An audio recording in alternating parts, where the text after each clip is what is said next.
নমস্কার, সান্দন টিভিতে স্বাগত। সঙ্গে রয়েছি আমি মণিদীপা। চলে যাচ্ছি বিস্তারিত সংবাদে। চাকরির দাবি নিয়ে বুধবার টেট উত্তীর্ণ ছাত্রছাত্রীরা ঘেরাও করল মুখ্যমন্ত্রীর বাসভবন। রাজ্যে শিক্ষা স্বল্পতা দূরীকরণে 2022 সালে উত্তীর্ণ 361 জন টেট কোয়ালিফাইড ছাত্রছাত্রীদের চাকরিতে নিয়োগের দাবিতেই তারা ঘেরাও করল মুখ্যমন্ত্রীর বাসভবন। মুখ্যমন্ত্রীর বাসভবন ঘেরাও করতে এসে উত্তীর্ণরা জানিয়েছেন তারা এর আগে বিভিন্ন সময়ে মন্ত্রীদের সঙ্গে দেখা করেছেন। মন্ত্রীরা তাদেরকে মুখ্যমন্ত্রীর সঙ্গে দেখা করার পরামর্শ দিয়েছেন। একাধিকবার মুখ্যমন্ত্রীর সঙ্গে দেখা করার জন্য সময় চাইলেও মুখ্যমন্ত্রীর সঙ্গে দেখা করা হচ্ছে না তাদের। উত্তীর্ণদের সম্পর্কে মুখ্যমন্ত্রীর কি ভাবনা তা তাদের এখনো জানা নেই। মুখ্যমন্ত্রীর বাসভবনের সামনে জড়ো হয়ে অশান্তি সৃষ্টি করার কোনো ইচ্ছে তাদের নেই। তাদের দাবি, শিক্ষক স্বল্পতার কারণে ছাত্রছাত্রীরা ঠিকঠাকভাবে ক্লাস করতে পারছে না। ভেঙে পড়ছে রাজ্যের শিক্ষা ব্যবস্থা। যারা অবসরে চলে গেছেন বিভিন্ন স্কুলে এখন তারা ক্লাস করাচ্ছেন। শিক্ষক পদে নিয়োগ করা হলে এই সমস্যা আর থাকবে না। প্রায় 38,000 পরীক্ষার্থীর মধ্যে উত্তীর্ণ হয়েছেন 361 জন। তাই তাদের দাবি, তাদের যোগ্যতা বিচার করা হোক।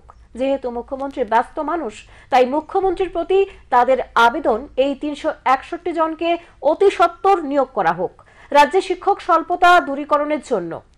মুখ্যমন্ত্রীর বাসভবন ঘেরাও কর্মসূচিকে কেন্দ্র করে নিরাপত্তার ছয়লাভ ছিল গোটা চত্বর জুড়ে। মোতায়েন করা হয়েছিল কেন্দ্রীয় আধা সামরিক বাহিনীর জওয়ানও। আমরা অশান্তি সৃষ্টি করতে তো এখানে আসিনি। আমরা সিএম স্যারের সঙ্গে দেখা করতে এসেছি তথা আমাদের শিক্ষামন্ত্রীর সঙ্গে দেখা করতে এসেছি।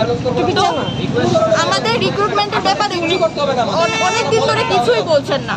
এমনি এটা আমাদের শুধু একার প্রবলেম না, স্কুলের টিচারের সমস্যা, ছাত্রছাত্রীরা ভালো করে ক্লাস করতে পারছে না, শিক্ষা ব্যবস্থা ভেঙে পড়ছে।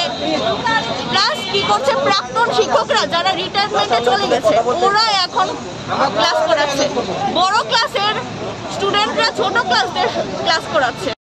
জিআরবিটি পরীক্ষায় উত্তীর্ণদের হাতে চাকুরির নিযুক্তিপত্র তুলে দিলেন রাজ্য মন্ত্রিসভার মন্ত্রীরা।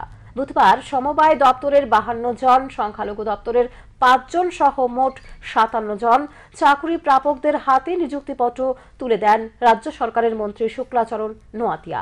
গোটা অনুষ্ঠানটি হয় সমবায় দপ্তর রেজিস্ট্রার অফিসে। এদিকে পরিবহন দপ্তরের উদ্যোগেও এই দিন জিআরবিটি পরীক্ষার উত্তীর্ণদের অফার বিলি করা হয়। উপস্থিত ছিলেন দপ্তরের মন্ত্রী সুশান্ত চৌধুরী। মন্ত্রী সুশান্ত চৌধুরী সাংবাদিকদের বলতে গিয়ে বলেন, ত্রিপুরা রাজ্যে জনসংখ্যার নিরিখে সরকারি চাকরি অনেক বেশি এবং আজকে ট্রান্সপোর্ট ডিপার্টমেন্টের এই 8খানা যে অফার সেটা আমরা প্রদান করছি বা প্রদান করব। যারা আমার সঙ্গে আছেন, ইনফ্যাক্ট আমাদের সেক্রেটারি ট্রান্সপোর্ট থাকার কথা ছিল, কিন্তু প্রেজেন্টলি উনি আউট অফ স্টেট রয়েছে, দুটোর পরে আসবেন। তো দুটোর পরে আমরা সময় করতে পারছিলাম না। Additional secretary transport who is also holding the charge of commissioner transport department, additional secretary finance,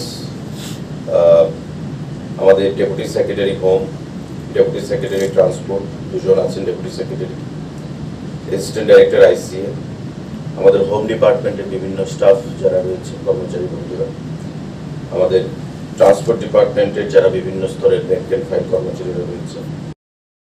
স্বামী সহ শ্বশুর বাড়ির অত্যাচার সহ্য করতে না পেরে অবশেষে উদয়পুর রাধাকিশোরপুর থানার দ্বারস্থ নির্যাতিতা গৃহবধূ। আজ থেকে প্রায় 7 বছর আগে উদয়পুর মহকুমার চন্দ্রপুর এলাকার আরএফ টিলার সুজাতা নম ভালোবেসে বিয়ে করেছিল চরিলামের বাসিন্দা পেশায় গাড়ি চালক রাজেশ দাসকে। বিয়ের পর কয়েক বছর ভালো কেটেছে তাদের সাংসারিক জীবনযাপন। একটি পুত্র সন্তানও রয়েছে তাদের। কিন্তু কয়েক বছর ধরে সুজাতার উপর নির্যাতন চালাচ্ছে স্বামী সহ শ্বশুরবাড়ির লোকজন। অত্যাচার সহ্য করেও সুজাতা চেয়েছিল স্বামীর ঘর করতে, কিন্তু অবশেষে অত্যাচারের মাত্রা এতটাই বেড়ে যায় যে বাধ্য হয়ে সুজাতা ছেলেকে নিয়ে বাপের বাড়িতে চলে যায়। বুধবার সুজাতা তার মাকে নিয়ে উদয়পুর রাধাকিশোরপুর থানায় এসে স্বামী রাজেশ দাস, শ্বশুর বরুণ দাস ও দেওর বিশাল দাসের বিরুদ্ধে লিখিত অভিযোগ দায়ের করেন। পুলিশ বধূ নির্যাতনের একটি মামলা হাতে নিয়ে তদন্ত শুরু করেছে। এখন দেখার বিষয় পুলিশি তদন্তে শ্বশুর, দেওর ও স্বামীর বিরুদ্ধে কি ব্যবস্থা নেয় সেদিকে তাকিয়ে রয়েছে পরিবারের লোকজন। 30 দিনের মধ্যে তারা 25 দিন 30 দিনের মধ্যে মানে রেগুলার লাগে আপনারা এই প্রেম সংক্রান্ত বিষয় নিয়ে যে বিয়েটা করেছিলেন, আপনারা ভেবেছিলেন যে এরকমের হবে? এ নিয়ে কতবার আপনার উপর এমন করছে? অনেকবার আমি থানা তাই নিল গার্মেন্ট মহিলা থানা একদিন যাওয়া হয়েছিল না দাদা। পানীয় জলের ফিল্টার আছে কিন্তু জল নেই। নজিরবিহীন এই ঘটনা মান্দাইয়ের কাইন্দা কোবরা এলাকায়। প্রায় 6 মাস আগে মান্দাই ব্লকের অন্তর্গত কাইন্দা কোবরা এলাকায় স্থানীয় জনগণের পরিশুদ্ধ পানীয় জলের সমস্যার সমাধানের লক্ষ্যে একটি পানীয় জলের ফিল্টার নির্মাণ করা হয় সরকারি তহবিলের অর্থে। এই ফিল্টার নির্মাণের প্রায় 6 মাস পেরিয়ে গেলেও নল দিয়ে পানীয় জলের ফোঁটা বেরিয়ে আসতে দেখতে পাচ্ছেন না কাইন্দা কোবরাবাসী। এলাকাবাসীরা বুঝে উঠতে পারছেন না এই ফিল্টারটি নির্মাণ সম্পূর্ণ শেষ হয়েছে নাকি। কাইন্দা কোবরা এলাকার জনগণ সংশ্লিষ্ট দপ্তরের কাছে দাবি জানান, যদি পানীয় জলের এই ফিল্টারটি নির্মাণ কাজ সম্পূর্ণ হয়ে থাকে তাহলে এটি চালু করার জন্য। কতদিন হয়েছে এটি মেরামত? এটা তো এমনি 5-6 মাস হয়েছে মনে হয়। 5-6 মাস হয়েছে।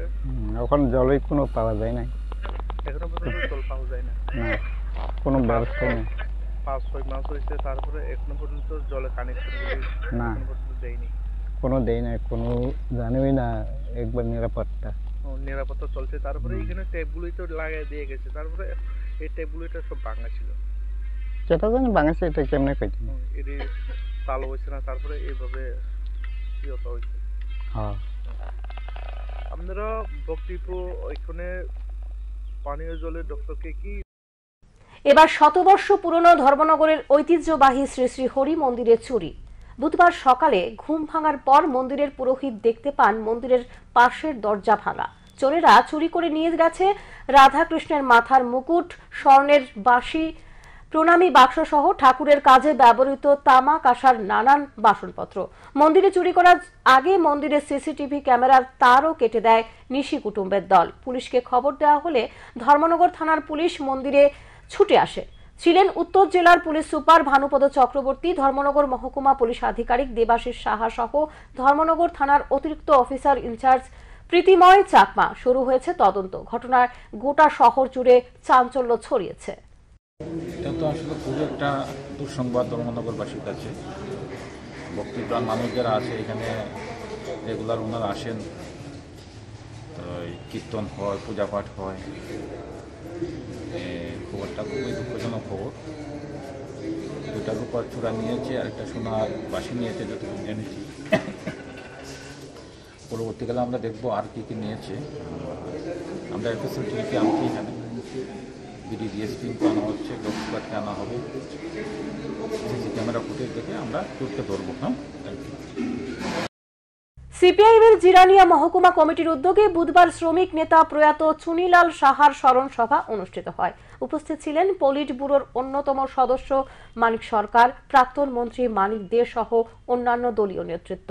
এই স্মরণ সভায় বক্তব্য রাখতে গিয়ে প্রাক্তন মুখ্যমন্ত্রী মানিক সরকার বলেন, বর্তমান সময়ে চুনিলাল সাহার অকাল প্রয়াণে পার্টির বিশাল ক্ষতি হয়েছে। চুনিলাল সাহা ছিলেন পার্টির অন্যতম একজন সৈনিক। সরকার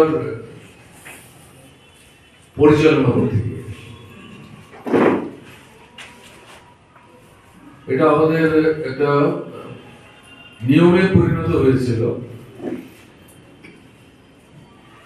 জননির্বাচিত যে সংস্থাগুলো বছরে একাধিকবার এই সংস্থাগুলোর যারা নেতৃত্ব, তাদেরকে নিয়ে সেই সংস্থা সরকারিভাবে যে দপ্তর দেখত, সেই দপ্তরের যিনি ভারপ্রাপ্ত মন্ত্রী, তার উপস্থিতিতে এবং প্রশাসনিক দায়িত্ব যাদের উপর, তাদের উপস্থিতিতে তাদের নিয়ে আমরা সভা করতে হবে। ভারতীয় মজদুর সংঘের তৃতীয় বার্ষিক সম্মেলন আগামী 23 ও 24 ডিসেম্বর রবীন্দ্র ভবনের 1 নম্বর হলে অনুষ্ঠিত হবে। সাংগঠনিক বৈঠক এবং 24 তারিখ দুপুরে রবীন্দ্র ভবনের সামনে প্রকাশ্য সমাবেশ অনুষ্ঠিত হবে। শহরে একটি মিছিলও অনুষ্ঠিত হবে। এরই উপলক্ষে আজ রবীন্দ্র ভবনের সামনে ভূমি পুজোর মাধ্যমে প্যান্ডেল তৈরির কাজে হাত লাগিয়েছেন বিএমএস এর প্রতিনিধিরা। এই সম্মেলন শেষে ভারতীয় মজদুর সংঘের নতুন কমিটি গঠন করা হবে, এমনটাই জানিয়েছেন ভারতীয় মজদুর সংঘের নেতৃত্ব। मजदूर संघ त्रिपुरा प्रदेश का 2 दिवसीय अधिवेशन 23 और 24 दिसंबर को होने जा रहा है। इसके अंतर्गत एक बड़ा समावेश होगा। 10,000 के करीब लोग जो है हमारे यहाँ पर आएंगे और 2 दिन माने इसमें लगभग 600 से ऊपर डेलीगेट रहेंगे। 2 दिन ये अधिवेशन चलेगा 23 और 24 को। तो ये भारतीय मजदूर संघ की रूटीन प्रक्रिया है और हर 3 साल में ये अधिवेशन संपन्न होता है। 3 साल के अंदर इसको करना होता है। तो अभी हमारा ये टेन्योर समाप्त होके और 23-24 में हमारा ये अधिवेशन संपन्न होगा। उसके लिए वास्तु पूजा ये हो रहा है। पहले देखा जाता था यहाँ पे ভারতীয় জনতা পার্টির ৯ বনমালীপুর মণ্ডলের উদ্যোগে এক অনুষ্ঠানের মধ্য দিয়ে দুস্থদের মধ্যে কম্বল বিতরণ করা হয় বুধবার। বনমালীপুর বিধানসভা কেন্দ্রের বিভিন্ন বুথ স্তরের দুস্থদের মধ্যে এই কম্বল বিতরণ করা হয়। কম্বল বিতরণ অনুষ্ঠানে উপস্থিত ছিলেন বনমালীপুর মণ্ডলের মণ্ডল সভাপতি। বক্তব্য রাখতে গিয়ে সভাপতি বলেন, এই কম্বল বিতরণের সাহায্যের হাত বাড়িয়ে দিয়েছে টিআরপিসি। এর জন্য তিনি টিআরপিসিকে অভিনন্দন জানান। নয় বনমালীপুর মণ্ডল এলাকায় 51টি বুথের যারা দুস্থ তাদেরকে আমরা কম্বল বিলি করেছি শীতের প্রকোপ থেকে রক্ষা পাওয়ার জন্য। এই জন্য আমাদের এই অনুষ্ঠানে আমাদেরকে টিআরপিসি কর্মচারী সংগঠন আমাদেরকে সহায়তা করেছেন। এই জন্য আমরা টিআরপিসি কর্মচারী সংগঠনকে ধন্যবাদ জানাচ্ছি। ওরা আগেও আমাদের এবং সহায়তা করেছে। একজন যুবক আহত হওয়ার পরে তাদের এই মহতি উদ্যোগ আমরা মণ্ডল কমিটির পক্ষ থেকে যথেষ্ট পরিমাণে খুশি এবং তাদেরকে আন্তরিকতার সহিত আমরা শুভেচ্ছা ও গরিব অভিনন্দন। আবারও এক ব্যক্তির 3টি গরু চুরি করে নিয়ে গেল গরু চোরের দল। ঘটনা মঙ্গলবার গভীর রাতে এয়ারপোর্ট থানার অন্তর্গত সাহাপাড়ায় চন্দর রায় নামের এক ব্যক্তির বাড়ি থেকে 3টি গরু চুরি করে নিয়ে যায় গরু চোরের দল। রাতের আধারে চোরেরা আসে একটি বোলেরো গাড়ি নিয়ে। এই চিত্রটি ধরা পড়ে সিসিটিভি ক্যামেরায়। পরবর্তী সময়ে খবর দেওয়া হয় এয়ারপোর্ট থানায়। ঘটনাস্থলে ছুটে আসে এয়ারপোর্ট থানার পুলিশ, শুরু করে তদন্ত। তবে এই গরু চুরি রুখতে এয়ারপোর্ট থানার পুলিশ পুরোপুরি ব্যর্থ। দিয়া বাজারে গেছি, বাজার থেকে আইয়া খাওয়া দাওয়া ঘুমাইছি। সকালবেলা আমি আমার ছেলেরে জিজ্ঞাসা করতেছি, বাবু গরু দেখি তুমি দিছ নি আগে? না আমি তো দিছি না। তখন তার কাকারে জিজ্ঞাসা করছে, তার কাকা কর না আমি তো বুঝতে পারি না। এই ছোটো কাকারে জিজ্ঞাসা করছে, কিছু কর না আমি তো দিছি না বা আমি তো খুঁজামো পারি না। তো তারপরে সাইডে বাইডে খোঁজাখুঁজ করার পরে দেখা যাইতেছে গরু আসলে চুরি হয়ে গেছে। এখনকার মতো সংবাদ এখানে শেষ করছি। পরবর্তী সংবাদ দেখবার জন্য চোখ রাখুন সান্দন টিভির পর্দায়। নমস্কার।